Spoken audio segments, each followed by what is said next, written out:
Paper leak के मुद्दे पर विपक्ष का दोहरा रवैया भी सामने आ गया है। जिस विपक्ष ने छात्रों के कंधों पर बंदूक रखकर जमकर हंगामा किया, सदन तक नहीं चलने दिया, वो पंजाब में पेपर लीक में गड़बड़ी को लेकर चुप है, खामोश है।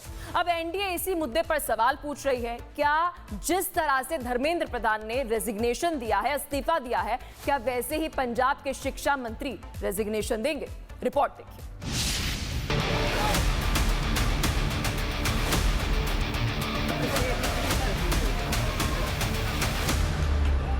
पेपर लीक के मुद्दे पर धर्मेंद्र प्रधान का इस्तीफा हो गया। पेपर लीक के मुद्दे पर आंदोलन भी हमने देख लिया, लेकिन जब पंजाब में पेपर लीक की थ्योरी सामने आई, तब ना तो आंदोलन हो रहा है, ना ही उसकी चर्चा। इस्तीफा तो दूर की बात है। पेपर लीक का मुद्दा दूसरे राज्यों में सामने आया तो विपक्ष ने सरकारों को कटघरे में खड़ा कर दिया।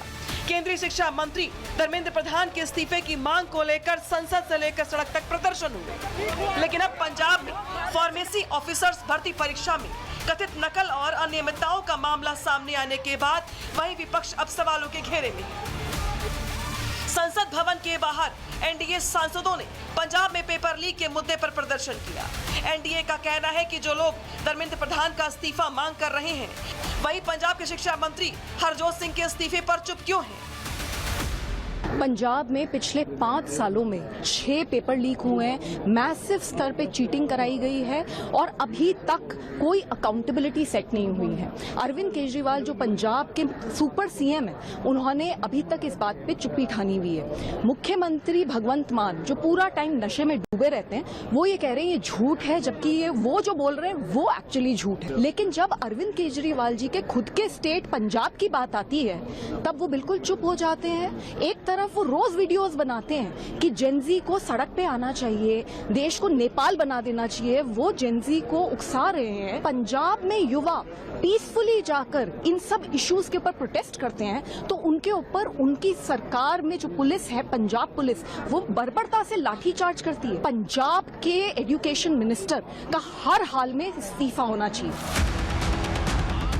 बीजेपी का कहना है कि अगर नैतिक जिम्मेदारी के नाम पर केंद्र से इस्तीफा मांगा जा सकता है, तो पंजाब सरकार पर वही पैमाना लागू क्यों नहीं होता? साफ है कि विपक्ष का विरोध सिद्धांतों पर नहीं, सियासी सुविधा पर चलता है। जब भी किसी बीजेपी शासित राज्य या केंद्र का मामला होता है, तो यही विपक्ष आक्रामक हो जाता है।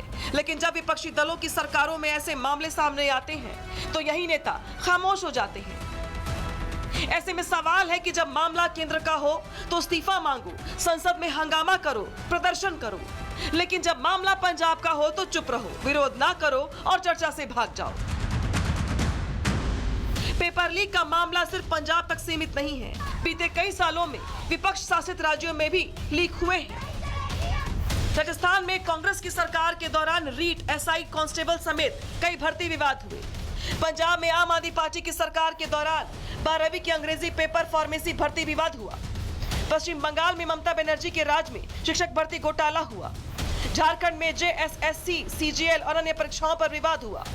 कर्नाटक में टीईटी, एसएलसीसी, पीयू परीक्षा पर विवाद हुआ। हिमाचल प्रदेश में जीओए भर्ती और अंग्रेजी पेपर को लेकर बवाल हुआ। तमिलनाडु में बीएड की परीक्षा, जम्मू कश्मीर में एसएसबी की परीक्षा, तो केरल में एसएसएलसी ओएटी की परीक्षा को लेकर बवाल हुआ। ये वो तमाम परीक्षाएं हैं जहां या तो पेपर लीक हुए या पेपर रद्द हुआ। लेकिन इन सभी मामलों में विपक्ष की चुप्पी सवाल खड़े करती है। और सवाल सिर्फ विपक्ष से नहीं, सवाल तथा कथित सीजेपी प्रदर्शनकारियों से भी है कि जिन लोगों ने छात्रों के नाम पर जमकर हुड़दंग मचाया, उन्हीं सीजेपी वालों से जब पंजाब पर सवाल किया गया तो इन लोगों ने मानो मौन व्रत ले लिया। जहां पेपर लीक हो रहे हैं जिन राज्यों में, क्या उन राज्यों में भी सीजेपी का इस तरीके का प्रदर्शन देखने को मिलेगा? सौरभ, क्या बाकी राज्यों में भी सीजेपी इस तरीके से प्रोटेस्ट करेगी? आशुतोष, आम आदमी पार्टी को आपने मंच दिया, आम आदमी पार्टी को आपने मंच दिया, क्या पंजाब में करेंगे? पंजाब में करेंगे, पंजाब में आम आदमी पार्टी को मंच दिया। बीते दिनों ही पंजाब में छात्रों पर लाठीचार्ज की घटना सामने आई थी, तभी विपक्ष मौन साधे रहा। सवाल वही है कि आखिर ये दोहरा रवैया क्यों? जब विपक्षी सरकारों में परीक्षा से जुड़े विवाद सामने आते हैं, तो जवाबदेही की मांग कमजोर क्यों पड़ जाती है?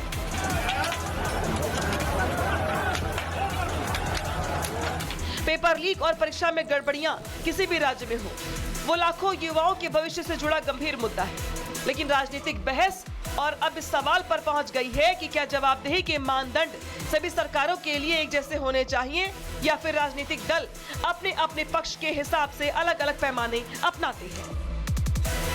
Bureau report, Republic Bharat.